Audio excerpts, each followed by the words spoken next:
ವಕ್ಫ್ ತಿದ್ದುಪಡಿ ಕಾಯ್ದೆಯ ವಿಚಾರಕ್ಕೆ ಸಂಬಂಧಪಟ್ಟಂತೆ ಸುಪ್ರೀಂ ಕೋರ್ಟ್ ಇವತ್ತು ಮಹತ್ವದ ಆದೇಶವನ್ನು ಪ್ರಕಟ ಮಾಡಿದೆ. ಕೇಂದ್ರ ಸರ್ಕಾರ ತೆಗೆದಂತಹ ನಿರ್ಧಾರ ಇತ್ತಲ್ಲ, ವಕ್ಫ್ ತಿದ್ದುಪಡಿ ಕಾಯ್ದೆ ತಡೆಗೆ ಸುಪ್ರೀಂ ಕೋರ್ಟ್ ನಕಾರವನ್ನು ವ್ಯಕ್ತಪಡಿಸಿದೆ.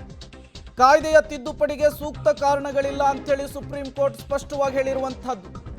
ಕಾನೂನಿನ ಕೆಲವೊಂದು ವಿಧಿಗಳಷ್ಟೇ ಸುಪ್ರೀಂ ತಡೆಯನ್ನ ಕೊಟ್ಟಿದೆ. ಸಂವಿಧಾನಬದ್ಧವಾಗಿಯೇ ಕಾನೂನನ್ನು ರೂಪಿಸಲಾಗಿದೆ ಎನ್ನುವಂತಹ ಅಂಶವನ್ನು ಕೂಡ ಕೋರ್ಟ್ ಮಾಡಿದೆ. ಕೆಲ ಅಂಶಗಳ ಪುನರ್ ಪರಿಶೀಲನೆಗೆ ಸುಪ್ರೀಂ ಕೋರ್ಟ್ ಸೂಚನೆಯನ್ನು ಕೊಟ್ಟಿರುವಂತಹದ್ದು. ವಕ್ಫ್ ತಿದ್ದುಪಡಿ ಕಾಯ್ದೆಯ ತಡೆಗೆ ಈ ಮೂಲಕ ಸುಪ್ರೀಂ ಕೋರ್ಟ್ ನಕಾರವನ್ನು ವ್ಯಕ್ತಪಡಿಸಿದೆ. ಸುಮಾರು 74 ಅರ್ಜಿಗಳು ಸಲ್ಲಿಕೆಯಾಗಿದ್ವು. ಈ ವಿಚಾರಕ್ಕೆ ಸಂಬಂಧಪಟ್ಟಂತೆ ಸುದೀರ್ಘವಾದಂತಹ ವಾದ ಪ್ರತಿವಾದವನ್ನು ಆಲಿಸಿ ಇವತ್ತು ಸುಪ್ರೀಂ ಕೋರ್ಟ್ ಮಹತ್ವದ ಆದೇಶವನ್ನು ಪ್ರಕಟ ಮಾಡಿದೆ. ದಾಖಲೆ ಇಲ್ಲದ ವಕ್ಫಾಸ್ತಿ ಬಳಕೆಯ ಬಗ್ಗೆ ಹೊಸ ಕಾನೂನಿನಲ್ಲಿ ಅವಕಾಶ ಇಲ್ಲ ಅನ್ನುವಂತಹ ಅಂಶದ ಬಗ್ಗೆಯೂ ಕೂಡ ತಕರಾರನ್ನು ಎತ್ತಲಾಗಿತ್ತು. ವಕ್ಫ್ ತಿದ್ದುಪಡಿ ಕಾನೂನಿನಲ್ಲಿ ಡಿಸಿಗೆ ವಕ್ಫಾಸ್ತಿಗಳನ್ನು ನಿರ್ಧರಿಸುವ ಹಕ್ಕಿನ ಬಗ್ಗೆಯೂ ಕೂಡ ಪ್ರಶ್ನೆ ಮಾಡಲಾಗಿತ್ತು. ಹಾಗಾದರೆ ಸುಪ್ರೀಂ ಆದೇಶದಲ್ಲಿ ಏನಿದೆ? 11 ಸದಸ್ಯರಲ್ಲಿ 3ರಷ್ಟೇ ಮುಸ್ಲಿಮೇತರರು ಇರಬೇಕು ಅನ್ನುವಂತಹ ವಿಚಾರ. ವಕ್ಫ್ ಬೋರ್ಡ್ ಸಿಇಒ ಮುಸ್ಲಿಮೇ ಆಗಿರಬೇಕು ಅನ್ನುವಂತಹ ಅಂಶವನ್ನು ಕೂಡ ಸುಪ್ರೀಂ ಕೋರ್ಟ್ ಇಲ್ಲಿ ಕೋರ್ಟನ್ನು ಮಾಡಿರುವಂತಹದ್ದು. ಈ ಎಲ್ಲ ಅಂಶಗಳನ್ನು ಉಲ್ಲೇಖಿಸಿ ಇವತ್ತು ಸುಪ್ರೀಂ ಕೋರ್ಟ್ ಆದೇಶವನ್ನು ಪ್ರಕಟ ಮಾಡಿದೆ. ವಕ್ಫ್ ತಿದ್ದುಪಡಿ ಕಾಯ್ದೆಯ ತಡೆಗೆ ಸುಪ್ರೀಂ ಕೋರ್ಟ್ ನಕಾರವನ್ನು ವ್ಯಕ್ತಪಡಿಸಿದೆ. 5 ವರ್ಷ ಇಸ್ಲಾಮನ್ನು ಫಾಲೋ ಮಾಡಿದರೆ ಮಾತ್ರ ಭೂದಾನ ಅನ್ನುವಂತಹ ರೂಲ್ಸ್ಗೂ ಕೂಡ ಸುಪ್ರೀಂ ಕೋರ್ಟ್ ತಡೆಯನ್ನು ಕೊಟ್ಟಿರುವಂತಹದ್ದು. ರಾಜ್ಯಗಳು ಕಾನೂನನ್ನು ರೂಪಿಸುವ ತನಕ ತಾತ್ಕಾಲಿಕವಾಗಿ ತಡೆಯಾಜ್ಞೆಯನ್ನು ಕೊಡಲಾಗಿದೆ. ಆಸ್ತಿ ಯಾರ ಹಕ್ಕು ಅನ್ನೋದು ಜಿಲ್ಲಾಧಿಕಾರಿಗಳು ನಿರ್ಧರಿಸುವಂತಿಲ್ಲ. ವಕ್ಫ್ ತಿದ್ದುಪಡಿ ಕಾಯ್ದೆಯಲ್ಲಿದ್ದಂತಹ ಅಂಶ ಇದು. ಇದಕ್ಕೂ ಕೂಡ ತಡೆಯಾಜ್ಞೆಯನ್ನು ಕೊಡಲಾಗಿದೆ. ಆಸ್ತಿ ಹಕ್ಕಿನ ಬಗ್ಗೆ ಕೋರ್ಟೇ ನಿರ್ಧರಿಸಬಹುದು ಅನ್ನುವಂತಹ ಅಂಶವನ್ನು ಕೂಡ ಸುಪ್ರೀಂ ಕೋರ್ಟ್ ಉಲ್ಲೇಖಿಸಿರುವಂತಹದ್ದು. ಆಸ್ತಿ ಹಕ್ಕಿನ ಬಗ್ಗೆ ನ್ಯಾಯಾಲಯ ನಿರ್ಧರಿಸಬೇಕು ಅನ್ನುವಂತಹ ಅಂಶವನ್ನು ಕೂಡ ಸುಪ್ರೀಂ ಕೋರ್ಟ್ ತನ್ನ ಆದೇಶದಲ್ಲಿ ತಿಳಿಸಿದೆ.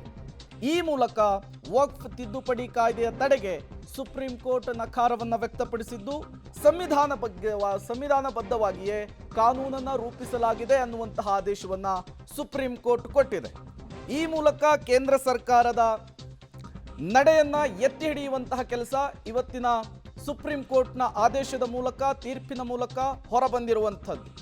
ಈ ಎಲ್ಲ ಅಂಶಗಳು ಕೂಡ ಸುಪ್ರೀಂ ಕೋರ್ಟ್ ಇವತ್ತು ಪ್ರಕಟ ಮಾಡಿರುವಂತಹ ಆದೇಶದಲ್ಲಿರುವಂಥದ್ದು. ಪ್ರಮುಖವಾಗಿ 3 ಅಂಶಗಳನ್ನು ಕೋರ್ಟ್ ಮಾಡಿ ಅದನ್ನು ಪ್ರಶ್ನಿಸುವಂತಹ ಕೆಲಸ, ಅರ್ಜಿ ಸಲ್ಲಿಸುವಂತಹ ಕೆಲಸ ಆಗಿತ್ತು. ಸುದೀರ್ಘವಾದಂತಹ ವಾದ ಪ್ರತಿವಾದವನ್ನು ಆಲಿಸಿ ಈಗ ಸುಪ್ರೀಂ ಕೋರ್ಟ್ ಮಹತ್ವದ ಆದೇಶ ಕೊಟ್ಟಿದೆ.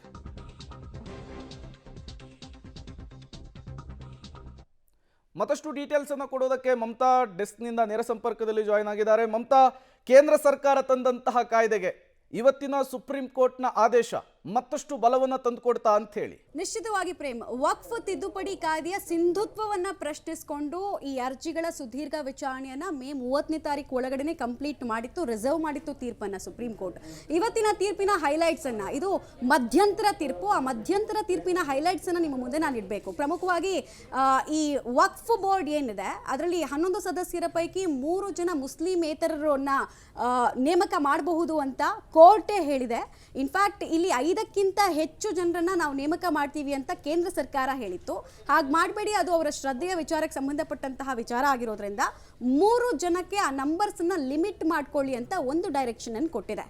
ಇಲ್ಲಿ ವಕ್ಫ್ ಪರವಾಗಿ ಹೋರಾಟ ಮಾಡ್ತಿದ್ದವ್ರು ಏನು ಹೇಳ್ತಾ ಇದ್ರು ಅಂದರೆ, ಹಿಂದೂಗಳಲ್ಲಿ ಈ ರೀತಿ ನಿಯಮ ಇಲ್ಲ, ಸಿಖ್ಖರಲ್ಲಿ ಈ ರೀತಿ ನಿಯಮ ಇಲ್ಲ, ಕೇವಲ ಮುಸ್ಲಿಮರನ್ನ ಕೇಂದ್ರೀಕರಿಸಿಕೊಂಡು ಈ ನಿಯಮವನ್ನು ತರ್ತಾ ಇರೋದು ಯಾಕೆ, ಇದನ್ನು ಮಾಡಲೇಬಾರ್ದು, ಅನ್ಯ ಧರ್ಮೀಯರಿಗೆ ವಕ್ಫ್ ಬೋರ್ಡ್ನಲ್ಲಿ ಅವಕಾಶ ಕೊಡಲೇಬಾರ್ದು ಅಂತ ವಾದವನ್ನು ಮಾಡಿದ್ರು. ಬಟ್ ಅದನ್ನು ಪರಿಗಣನೆಗೆ ತೆಗೆದುಕೊಂಡಿಲ್ಲ ಕೋರ್ಟು. ಇದು ಬಿಗ್ಗೆಸ್ಟ್ ಟೇಕ್ ಅವೇ. ಎರಡನೇದು, ಈ ವಕ್ಫ್ಗೆ ಏನಾದರೂ ನೀವು ಭೂಮಿಯನ್ನು ದಾನ ಮಾಡಬೇಕಂದ್ರೆ 5 ವರ್ಷ ನೀವು ಇಸ್ಲಾಮನ್ನು ಪ್ರಾಕ್ಟೀಸ್ ಮಾಡಿರಬೇಕು ಅಂತ ಹೇಳಿ ತಿದ್ದುಪಡಿ ಕಾಯ್ದೆಯಲ್ಲಿ ರೂಲ್ಸ್ ಅನ್ನು ತರಲಾಗಿತ್ತು. ಇದು ನಮ್ಮ ಶ್ರದ್ಧೆಯ ವಿಚಾರ. ಇದರಲ್ಲಿ ಹೇಗೆ 5 ವರ್ಷ ಅವರು ಇಸ್ಲಾಂ ಧರ್ಮವನ್ನು ಪ್ರಾಕ್ಟೀಸ್ ಮಾಡಿದ್ದಾರಾ ಇಲ್ವೋ ಅನ್ನೋದನ್ನ ನೀವು ಹೇಗೆ ಡಿಸೈಡ್ ಮಾಡ್ತೀರಿ? ಆವಾಗ ವಕ್ಫ್ಗೆ ಬರುವಂತಹ ಜಮೀನುಗಳು ಕಡಿಮೆ ಆಗುತ್ತೆ ಅನ್ನೋದು ವಕ್ಫ್ ಪರವಾಗಿ ಹೋರಾಟ ಮಾಡ್ತಾ ಇದ್ದಂತಹ ವಕೀಲರದ್ದು ವಾದ ಆಗಿತ್ತು. ಅದಕ್ಕೆ ಪಾರ್ಷಲಿ ಅಲ್ಲಿ ಒಂದು ಅವಕಾಶವನ್ನು ಕೊಟ್ಟಿದ್ದಾರೆ. ಅಂದರೆ ಪೂರ್ತಿಯಾಗಿ ಸರಿ ನೀವು ಹೀಗೆ ಮಾಡಲೇಬೇಕು ಅಂತ ಹೇಳಿಲ್ಲ, ತಾತ್ಕಾಲಿಕವಾಗಿ ಸ್ಟೇಯನ್ನು ಕೊಟ್ಟಿದೆ.